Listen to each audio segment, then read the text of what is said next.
அவனால 8% மேல போக முடியல, அல்லது 10%, அவ்வளவுதான். ராமதாஸ் அவர்களும் 8% போனாரு, வைகோ அவர்களும் 8% போனாரு, விஜயகாந்த் அவர்கள் 10% போனாரு, நாம் தமிழர் கட்சி 8% போச்சு. அதுக்கப்புறம் அவனால போக முடியல. இப்ப விஜய் 30%, 25% மேல.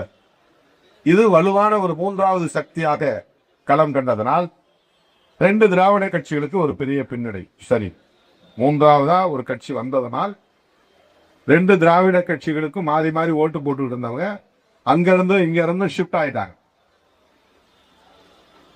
எல்லா சமுதாயத்திலிருந்து மாறி ஓட்டு போட்டிருக்காங்க. ஆனா சில பேர் திட்டமிட்டு விடுதலை சிறுத்தைகள் இருந்தவங்க தான் எல்லாம் அந்த பக்கம் மாறி ஓட்டு போட்டாங்க அப்படின்னு ஏன் ஒரு தோற்றத்தை உருவாக்குறாங்கன்னா, விடுதலை சிறுத்தைகளுக்கு அரசியல் முக்கியத்துவம் கிடைச்சிடக்கூடாதுன்னு நினைக்கிற காழ்ப்புணர்ச்சி கொண்ட கும்பல் அதை தொடர்ந்து பறக்க கொண்டிருக்கிறது. திருமாவளவனால தான் அந்த திமுக கூட்டணி ஜெயிச்சதுன்னு ஒரு நேரேஷன் இருந்துச்சு. தொடர்ந்து வெற்றி கிடைச்சிட்டே வந்துச்சு. இது ஒரு முறை. அதுக்கெல்லாம் 2016க்கு பிறகு திமுக 2019 நாடாளுமன்ற தேர்தல், 2021 சட்டமன்ற தேர்தல், 2024 நாடாளுமன்ற தேர்தல், இடையிலே வந்த உள்ளாட்சி தேர்தல், இதனை தொடர்ந்து வெற்றி சந்தித்த நிலையில் பொதுமக்கள் மத்தியில ஒரு கருத்துருவாக்கம் எழுந்தது. என்னன்னா, விடுதலை சிறுத்தைகள், தலித் மக்கள் இந்த அணியை வெகுவாக ஆதரிக்கிறார்கள், அதனால இந்த வெற்றி. இதை உடைக்கணுங்கிறதுக்காகவே இதெல்லாம் அந்த பக்கம் போயிருச்சு. திருமாவளவன் இருந்த ஓட்டெல்லாம் அந்த பக்கம் போயிருச்சு. அதனாலதான் திமுக கூட்டணி தோற்றுது அப்படின்னு ஒரு தவறான கருத்தை திட்டமிட்டு பரப்புகிறார்கள். ஒரு தொகுதியில விசிகே இருந்ததுனால 400க்கு 350 ஓட்ஸ் விழுத்த காலம் விழுந்தது. அந்த 350 என்பது இப்ப 250 ஆயிருக்கலாம்.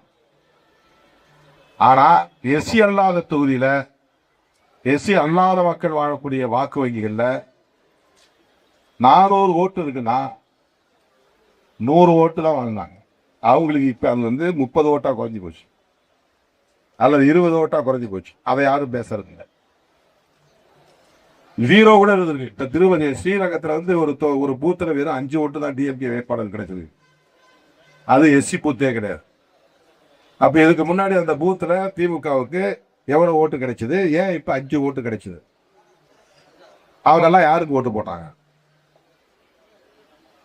என்ன நேரேஷன், என்ன ஒரு என்ன ஒரு தோற்றத்தை உருவாக்குறாங்கன்னா, விடுதலை சிறுத்தைகள் அங்க வர்றத, அங்க இங்க இருந்து இந்த அணி தோற்று போறதுக்கு விடுதலை சிறுத்தைகளுக்கு வாக்களித்தவர்கள்லாம் மாறி அங்க ஓட்டு போட்டாங்க. அதாவது எஸ்சி மக்கள்லாம் சினிமா மோகத்துக்கு ஆளாகி ஓட்டு போட்டாங்க. இது ஒரு தோற்றம். இந்த மக்கள் அரசியல்படுத்தப்படாதவர்கள்ங்கிற மாதிரியும் ஒரு காலத்துல என்ன பண்ணாங்க, ஓட்டுக்கு காசு வாங்கிட்டு போட்டாங்கன்னாங்க. இப்ப டிவிக்கே ஓட்டுக்கு காசே கொடுக்கல, அவங்க ஜெயிச்சுட்டாங்க. அந்த குற்றச்சாட்டு எங்களால சொல்ல முடியல. சினிமா மோகத்துல போட்டாங்க.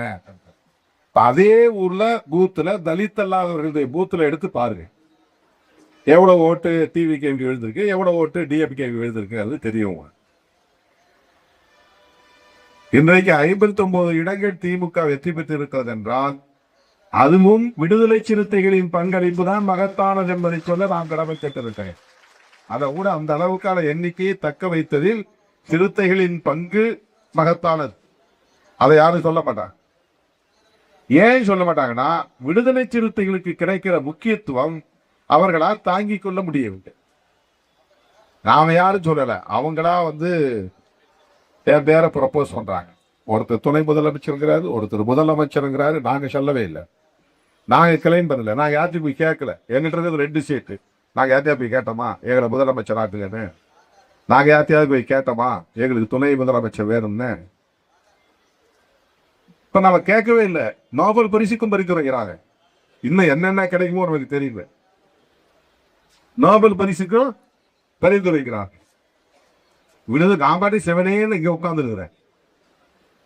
உங்களை கூடவே கடந்து உங்க மூச்சு காட்ட சுவாசிச்சு கிடக்குறேன். நான் 20 மணி நேரம் ஒரு நாளைக்கு கும்பல்லே கிடந்து உழல்றேன். ஆனா அவங்க எங்கே இருக்கிறவங்க துணை முதலமைச்சர்ன்றாங்க. இப்ப நோபல் பரிசுக்கு பரிந்துரைக்கிறாங்க. அதுக்கு நான் என்ன பண்ண முடியும்? அது சிலருக்கு வயிற்றெரிச்சலா இருக்கு. இந்த வயிற்றெரிச்சல் தாங்க முடியாமல் மீடியாவில் அவன் கூட பேசுறாங்க. ஏதோ நான் சொல்லி தான் வந்து டிஜிபியை போட்டாங்க, நான் சொல்லி தான் வந்து டிவிஎஸ்சிக்கு தலைவரை போட்டாங்க, நான் சொல்லி தான் வந்து லாண்ட் ஆர்டர் போட்டாங்கிற மாதிரி தவறான தகவல். யாருக்கும் நான் சொல்லலை, நான் சொல்லியும் போடலை, அது உண்மையும் இல்லை. அந்த அதிகாரி தலித் அப்படின்னா நான் சொல்லணும் அர்த்தமா? நான் தலித்து மட்டும் தான் சொல்லுவேனா? வேற யாரும் நான் சொன்னது இல்லையா? அவங்க பார்வை பாருங்க, சாதி புத்தி. அது அந்த சாதி புத்தியிலிருந்து வரக்கூடிய வெளிப்பாடு. நான் இதுவரை இத்தனை வருஷம் 37-40 வருஷம் இந்த கலக்கல் இருக்கிறேன். சாதி அடிப்படையில் எந்த அதிகாரியும் போய் நான் அணுகினது கிடையாது. எந்த அதிகாரி எந்த சாதின்னு நான் தெரிஞ்சுக்கிட்டது கிடையாது. சொல்ல போனால் ஐஏஎஸ் ஐபிஎஸ் அதிகாரிகள் வச்சுக்கிட்ட வேலையிலே நான் சொல்லுவேன், ஆடு மாடு மேய்க்கிறவர்களை நம்பித்தான் நான் இந்த களத்தில் நிற்கிறேன், ஐஏஎஸ் ஐபிஎஸ் நம்பி நான் இந்த களத்தில் நிற்கவில்லை அப்படின்னு பல வேலைகளை பேசுகின்றேன். இன்றைங்கே கட்சி கிடைத்ததற்கு சாதாரண தொண்டர்கள் உழைக்கிறவர்கள் தான் எனக்கு உதவுறாங்களே தவிர ஐஏஎஸ் ஐபிஎஸ் படித்தவங்க யாரும் எனக்கு வந்து உதவலை, எனக்கு யாரும் ஆளுநத்தை சொல்லலை, எனக்கு யாரும் வழிகாட்டலை, எனக்கு யாரும் புத்திமதி சொல்லலை, எனக்கு ஏதும் திங்க் டேக்லாம் கிடையாது. இந்த சிந்தனையாளர்கள் மன்றம் அப்படிங்கிறது தான் விடுதலை சிறுத்தை கட்சி கிடையாது. இந்த ரிட்டையர்டு ஐஏஎஸ் ஆஃபீஸர்ஸ்லாம் அப்படியே போய் அந்தந்த சாதி அடிப்படையில் ஒன்றா சேர்ந்துருவாங்க. இப்போ மருத்துவர் ராமதாஸ் வந்து ஒரு கட்சி நடத்துகிறாருன்னா அந்த சமூகத்தில் இருக்கிற ரிட்டையர்டு ஐஏஎஸ் ஆஃபீஸர்லாம் அவருக்கு பின்னால் இருப்பாங்க. அவருக்கு பட்ஜெட் எழுதி கொடுப்பாங்க, அவருக்கு அறிக்கை எழுதி கொடுப்பாங்க, அவருக்கு ஆலோசனை கொடுப்பாங்க. இது மாதிரிலாம் என் பின்னால் யாராவது ஒரு ஐஏஎஸ் அதிகாரி வந்து பார்த்துருங்களா? நான் தான் அவங்கள தேடி போனது கிடையாது, அவங்களும் என்னை தேடி வந்தது கிடையாது. அப்படி அவங்களை நம்பி நாம் இருந்தது இல்லை. யார்கிட்டையும் நான் போய் ஆலோசனை கேட்டதும் இல்லை. கேட்டதில் என்னன்னா எனக்கு அது தேவைப்படலை. அப்படிலாம் எனக்கு எந்த ஆம்பிஷனும் பெருசாக கிடையாது. நான் ஜனங்களுக்காக கிடைக்கிறேன், ஜனங்களுடைய டிமாண்ட் என்னவோ அதுக்காக நான் போராடுறேன், அவ்வளோதான். பெரிய கால்குலேஷன் கிடையாது எனக்கு, பெரிய கணக்கு தொலைநோக்கு திட்டம் அப்படி ஆகணும் இப்படி ஆகணும் அப்படின்னா எதுவும் கிடையாது. ஏன்னா பல பேர் கேட்டாங்க, ஏன் நீங்கள் முதல்வராக ஆசைப்படலையான்னு. 20 வருஷமா 25 வருஷத்துக்கு முன்னாடியே ஆனந்த விடலில் ஒரு பேட்டி, எனக்கு முதலமைச்சர் கனவு உண்டு அப்படின்னு ஒரு பேட்டி எடுத்து போட்டாங்க. அவங்க கேட்டாங்க. இது நீண்ட காலமாக விவாதிக்கப்பட்டு வருகிற ஒரு செய்தி. நான் எல்லாருக்கும் சொல்றது என்னன்னா, மக்களா பார்த்து திருமாவளவனுக்கு இந்த தகுதி இருக்கிறது என்று தீர்மானிக்கிற காலம் வரும். அதுவரையில் உழைப்பது மட்டும்தான் என் வேலை, பாடுபடுவது மட்டும்தான் என் வேலை. நானே என்னை வந்து ஒரு பிராண்ட் பண்ணிக்க மாட்டேன். ஆளை பிடிச்சி எனக்கு ஏதாவது இந்த பிராண்டிங் ஸ்ட்ராட்டஜி கொடுங்க, எனக்கு வந்து எப்படி பிரச்சாரம் பண்ணணும், எப்படி பேசணும், எனக்கு ஏதாவது எழுதி கொடுங்க அப்படிலாம் இல்லை. இப்போ சும்மா அப்படியே தூக்க கலந்துற உட்காந்துருந்தேன், டக்குனு ஈஷ் வந்து பேசுகிறேன். என்ன பேசுறது எனக்கு தெரியாது, அவங்க பேசுறதை வச்சு பேசுகிறேன். துருப்பாடு பண்ணிட்டு நான் வரல. ஆக விடுதலை சிறுத்தைகள் கட்சி குறிவைக்கப்படுவது, திருமாவளவன் குறிவைக்கப்படுவது ஒரு உள்நோக்கம் கொண்ட செயல். தமிழக அரசியலில் இவர்கள் தொடர்ந்து பேசுபடு பொருளாக இருக்கிறார்கள் அல்லது தீர்மானிக்கிற சக்தியாக இருக்கிறார்கள்.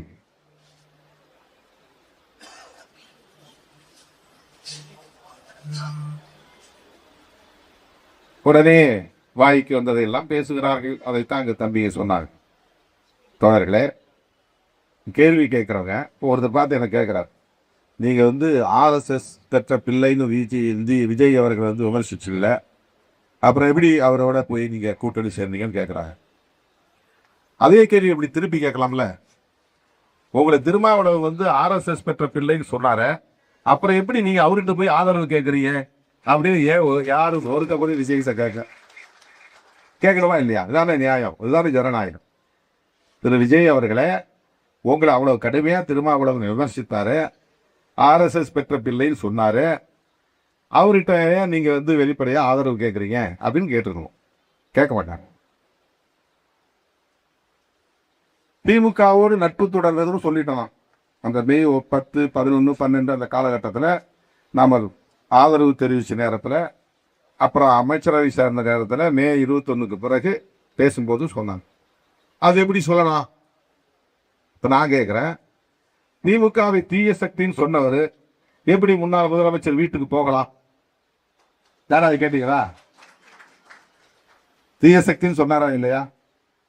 அப்போ அண்ணன் ஸ்டாலின் அவர்கள்ட்ட நீங்க கேட்கணும், என்னங்க உங்களுக்கு தீய சக்தின்னு சொன்னாரு, அவரையே நீங்க போய் வரவேற்கிறீங்கன்னு கேள்வி கேட்கணும். அல்லது நீங்க தீய சக்தின்னு சொன்னீங்க, அவரை எதிர்த்து தானே உங்களுக்கு மக்கள் ஓட்டு போட்டாங்க, அப்புறம் எந்த அடிப்படையில் நீங்க அவர் வீட்டுக்கு போனீங்க, அவரை போய் அவருடைய வாழ்த்துக்களை பெற்றீங்க அப்படின்னு நம்முடைய முதலமைச்சர் விஜய் அவர்களை பார்த்து கேட்கிறோம். யாராவது கேட்பாங்களா? கேட்பாங்களா? திருமாவளவன்ட்ட எல்லா பிரச்சனைகளுக்கும் கருத்து கேட்பாங்க. இது என்ன முழுமையா எதுவும் பார்க்காம இவங்க பத்திரிகையாளர் கேட்கிற கேள்வி மட்டும். இப்ப நான் ஒன்று சொல்லிட்டே இருப்பேன், இவங்க இப்ப டைப் பண்ணிட்டே இருப்பாங்க. இவங்க புரிதல் என்னவோ அந்த புரிதல் இருந்து டைப் பண்ணுவாங்க. அவங்களுக்கு என்னன்னா, ஓ இப்படி சொன்னாரா, உடனே வந்து விஜய்க்கு எதிராக திருமாவளவன் கருத்து, ஸ்டாலினுக்கு எதிராக திருமாவளவன் கருத்து, எதையாவது கார்டு போட்டு பரபரப்பை கொண்டு பண்ணுவாங்க. அப்ப ஏன் விஜய்கிட்ட போய் கேள்வி கேட்கல நீங்க, திருமாவளவன் கேட்டார். இது எப்படி எப்படி குழப்பி விடலாம், குழப்பி விட்டுட்டு திருமாவளவன் குழப்புகிறாருமா. குழம்புறவே நீங்க, குழம்புறது நீங்க, குழப்பி விடுறது நீங்க. நான் என்ன குழப்புறேன்? ஏன் ஒரு நட்பு இருக்கக்கூடாது, ஏன் உறவு இருக்கக்கூடாது கேள்வி கேட்டா, நீ அங்க போயிட்டல, போயிட்ட பிறகு என்ன? எல்லாத்திலும் ஒரு ப்ரொசீஜர் இருக்குல்ல, அதிகாரபூர்வமான அறிவிப்புங்கிறது ஒண்ணு இருக்குல்ல, ஒரு அபிஷியல் டிக்ளரேஷன் வேணும்ல. அப்ப அந்த காலகட்டத்தில் இருந்த அந்த சூழல்ல சொன்ன கருத்து அதைதான் ரெட்டமலை சீனிவாசருடைய பிறந்தநாள் நினைச்சு சொல்ற.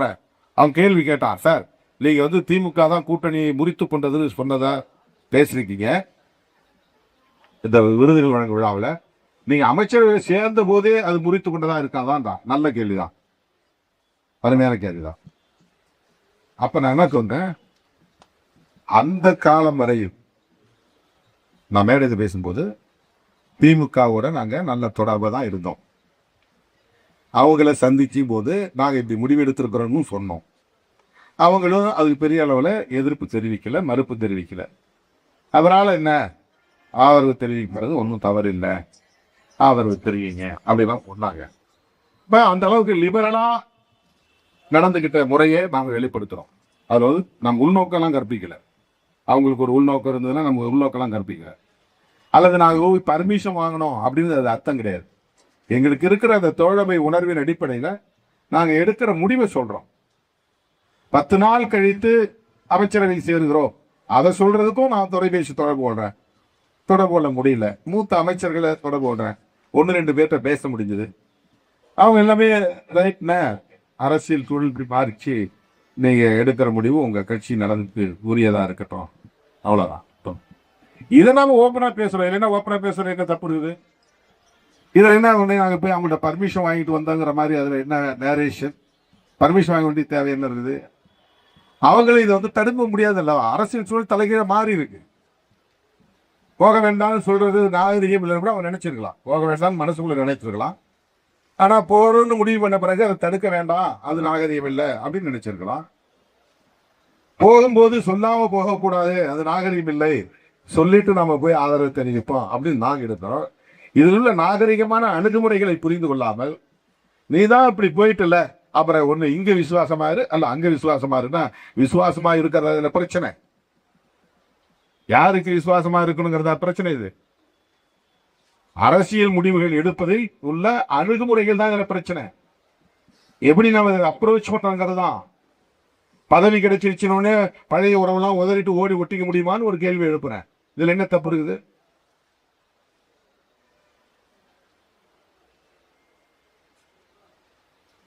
ஒரு விஷயத்தை நீங்க புரிஞ்சுக்கணும், கட்சி தொடர் ஒன்று புரிஞ்சுக்கணும், உளவியலாக நம்மை பலவீனப்படுத்த பார்க்கிறார்.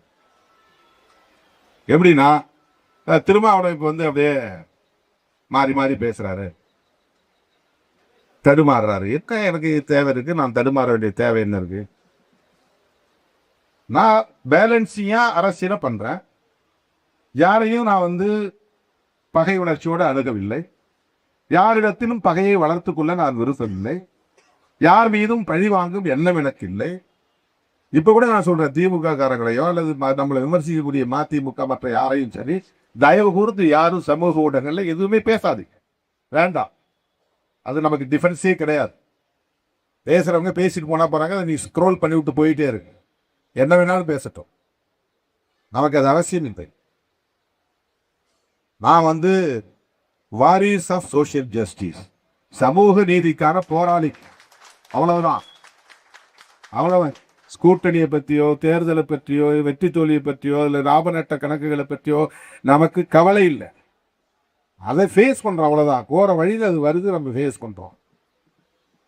நீண்ட பயணம் போயிட்டு இருக்கேன், இடையில இடையில தேர்தல் வருது, கூட்டணி வருது, அதை ஃபேஸ் பண்ணி தான் ஆகணும், அதை டீல் பண்ணி தான் ஆகணும், அதை அணுகியே தான் ஆகணும். அதனால அதை ஃபேஸ் பண்றோம், அவ்வளவுதான். இப்போ நீங்க யாரை நம்பி இருக்கிறீங்களோ அந்த நம்பிக்கையை சிதைக்கிறது. திருமாவளவன் மேல இந்த இளைஞர்கள்லாம் அப்படி ஒரு அதீத நம்பிக்கையோடு இருக்கிறாங்களே, எவ்வளவு பெரிய புயல் அடிச்சாலும் அது சீர்குலையாம இருக்க, கட்டுக்கோப்பா இருக்க, இதை பொறுத்து கொள்ள முடியாதவர்கள் வாய்க்கு வந்ததை பேசுகிறார். இங்க இருந்து போயிட்டாங்க, பூடாரம் காலி ஆயிடுச்சு. பல கட்சியில இருந்து எந்த நம்பிக்கையில் நீங்க சேர்றீங்க? இது யாரும் நம்ம இதுக்காக கேம்பெயின் பண்ணல. எல்லா சமூகத்தை சார்ந்த இளைஞர்கள் வந்திருக்கிறீங்க. இது நாளைக்கு ஆளுங்கட்சியாக போற கட்சி கிடையாது. திருமாவளவன் நாளைக்கு முதலமைச்சர் ஆகிடுவார் நினைச்சு யாரும் நீங்க வரல. இப்போ உங்களுக்கும் ஒரு கொள்கை பார்வை இருக்கிறது, ஒரு கோட்பாட்டு பார்வை இருக்கிறது, ஒரு நம்பிக்கை இருக்கிறது. எல்லா கட்சியுமே அப்படிதான். அந்த கட்சி விட்டு கட்சி தாவறவங்க யாரா இருப்பாங்கன்னா, கொள்கை பிடிப்பு இல்லாமல் பதவி வெறி கொண்டவர்களாக, பதவி பிடிப்புள்ளவர்களாக இருப்பார் தான். எந்த கட்சி எடுத்துக்கிட்டாலும் சந்தர்ப்பத்தை பயன்படுத்தி இப்பவே போனா டிவில சேர்ந்துட்டா நாளைக்கு எம்பி சீட்டு வாங்கலாம் அப்படின்னு நினைக்கிறவங்க போனான்னு நினைப்பாங்க. தொண்டர்கள் அல்லது கொள்கை பிடிப்புள்ளவர்கள் யாரும் போக மாட்டாங்க. 99.99% அப்படியேதான் கட்சியில் இருப்பாங்க. அப்படிதான் எந்த கட்சியா இருந்தாலும். நம்ம கட்சியில் அப்படிதான். நம்ம ஒரு 25 வருஷம் தேர்தல் அரசியல் வந்துட்டோம்.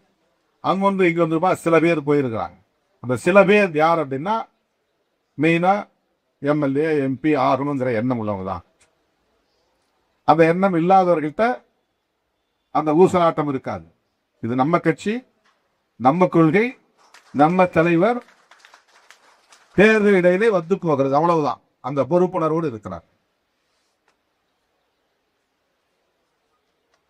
தோழர்களே, அந்த பொறுப்புணர்வோடு, அந்த புரிதலோடு விடுதலை சிறுத்தைகளாய் தங்களை இணைத்துக் கொள்ள வந்திருக்கிற உங்கள் அனைவரையும் மகிழ்ச்சியோடு வரவேற்று வாழ்த்தி, நம்முடைய இலக்கை நோக்கிய பயணத்தில் நாம் உறுதியாக நிற்போம். நம்மை பற்றி யார் என்ன விமர்சனம் செய்தாலும் அதை பொருட்படுத்தாமல் கடந்து போவோம் என்று சொல்லி, அவங்களால 8% வேற போக முடியல, அல்லது 10%, அவ்வளவுதான். ராமதாஸ் அவர்களும் 8% போனாரு, வைகோ அவர்களும் 8% போனாரு, விஜயகாந்த் அவர்கள் 10% போனாரு, நாம் தமிழர் கட்சி 8% போச்சு. அதுக்கப்புறம் அவங்களால போக முடியல. இப்ப விஜய் 30% இருக்கு, 25% மேல.